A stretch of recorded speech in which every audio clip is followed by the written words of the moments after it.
Thought process was, snap, what if you had a clogged toilet, right? A clogged toilet, and you're on the ship and you hit a big wave, right? And what if all that poop and everything was on the floor? You walk into the bathroom one day and you see all that stuff on the floor. Like, that just always was in my head. Why did I ultimately choose the United States Army? Let's get into this video. Video is a story time, so sit back, relax, get your snacks, get whatever you think you might need for the story time to relax and kick it with your boy. So, boom. This goes back to last year. So I was staying in North Carolina at the time because I had moved from Chicago to North Carolina to stay with my brother. And it's coming down to the time where it's like, all right, I've been a year out of high school. I can't do another gap year because I took a gap year because I didn't want to go right to college. I didn't like school. I never really liked school. School was not for me.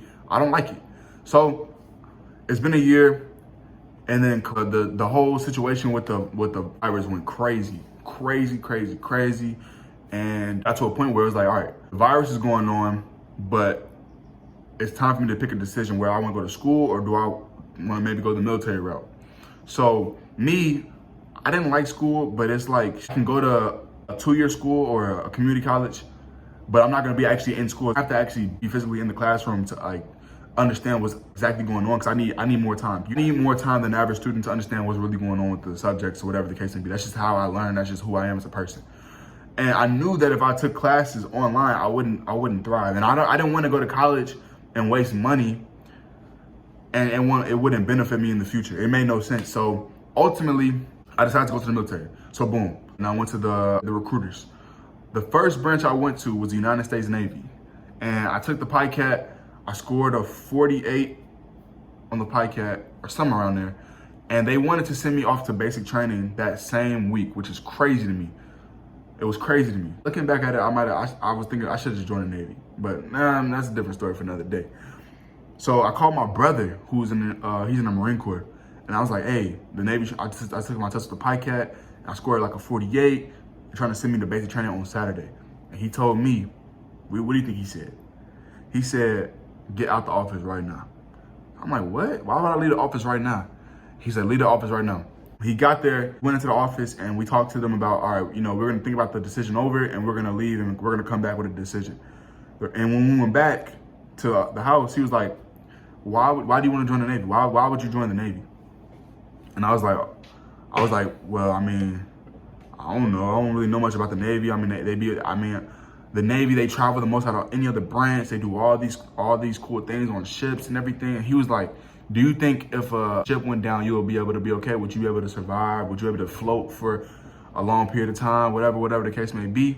And I was like, if I was stranded in the ocean, would I be able to float for 3 hours or tread or whatever the case may be? Would I be seasick being on a ship for 9 months at a time? And I had thought about it, and I was like, no, because the ships, and I understand that not everybody in the Navy gets on ships. People in the Navy, some people have never been on a ship before in their life in the Navy. But also on top of that, being on the ship, where they live, they stack people. They have to hold so many people on the ships. So it's like, they have to stack them. The living conditions on sea, I didn't think would be suitable for me. I feel like if I was put in that position, I would be messed up mentally, because it's like, we're trapped in these small confinements, the public bathrooms, public living areas. I couldn't do it. And my thought process was, snap, what if you had a clogged toilet, right? A clogged toilet, and you're on the ship and you hit a big wave, right? And what if all that just poop and everything, it was on the floor? You walk into the bathroom one day and you see all that stuff on the floor. Like, that just always was in my head. So the Navy was out. The next branch I went to was the United States Air Force, and I have a video about me talking to the United States Air Force recruiter. He was never there in the office. It seemed like he never did his job. Like, he didn't really care. And looking back at it, the Air Force, it seemed like they don't really care. They just don't care. I look back over all the branches, it seemed like the Air Force was the one who they didn't really care about you joining their branch. It was like they care more about themselves than they do about trying to get you into their branch. They care more about what they have, their own priorities, rather than trying to get people into their branch. But I didn't notice that at the time. I just thought that he didn't care about his job. I thought maybe he just was one of the people who just didn't really care to take his job seriously. But that's a main central theme that I've noticed while I've been in the military, is that they just don't they just don't like to recruit a lot of people. They're just very, very picky about who they pick.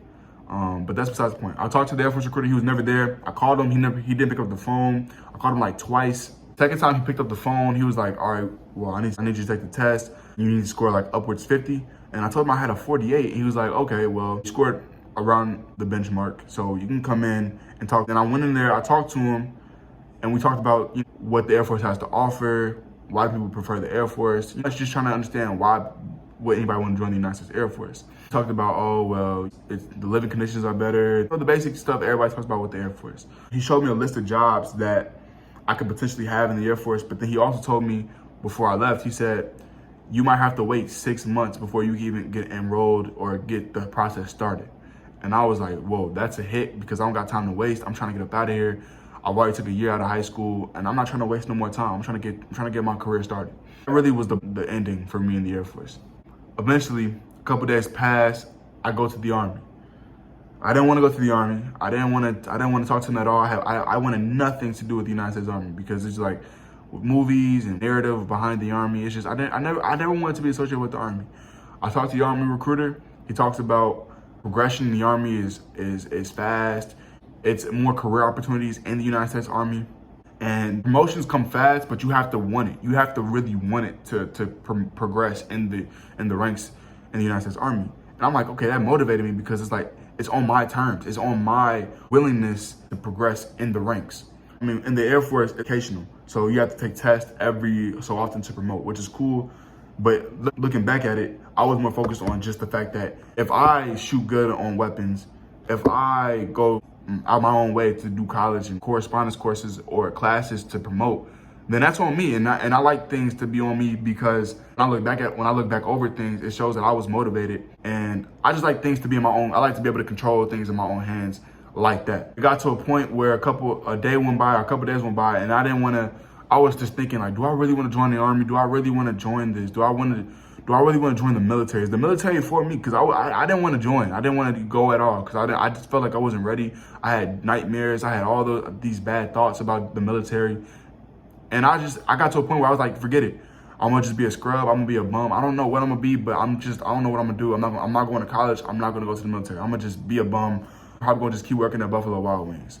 Cause I wasn't mentally right. I wasn't right in the head. Just being honest, I wasn't right. Then the recruiter called me and he's like, yo, what's going on? What we gonna do? I was like, all right, I'm gonna come to the office and I'm gonna keep going through the process. I came back and we talked about the process of going to MEPS, getting everything ready. While doing that, I also was talking to the Marine Corps. I went to their little training that they had. I have a video on that as well. We talked about the Marine Corps. But I didn't really want to go to the Marine Corps because my brother was already in the Marine Corps. And it was like, I wanted to create my own name and my own branch. So I just pushed the Marine Corps to the side. So the Army is the one that I knew I was gonna eventually just go to, because after that week span of me just not talking to anybody, not talking to nobody, just saying I'm done with this, I was already dead set on the Army anyway. I was only focused, I was locked in on them anyway. So then eventually we talked about the MEPS process and helped me go through MEPS, and that's really how it was. That's how it was for me and why I eventually chose the Army over all the other branches. That's literally what it is the whole way through. If you guys enjoyed this video, I appreciate you. Make sure if you're watching this video, make sure you like, share, subscribe if you haven't already. I want you guys to understand that we are a family and we're gonna grow together. I love every last one of you guys. Gang, I love you.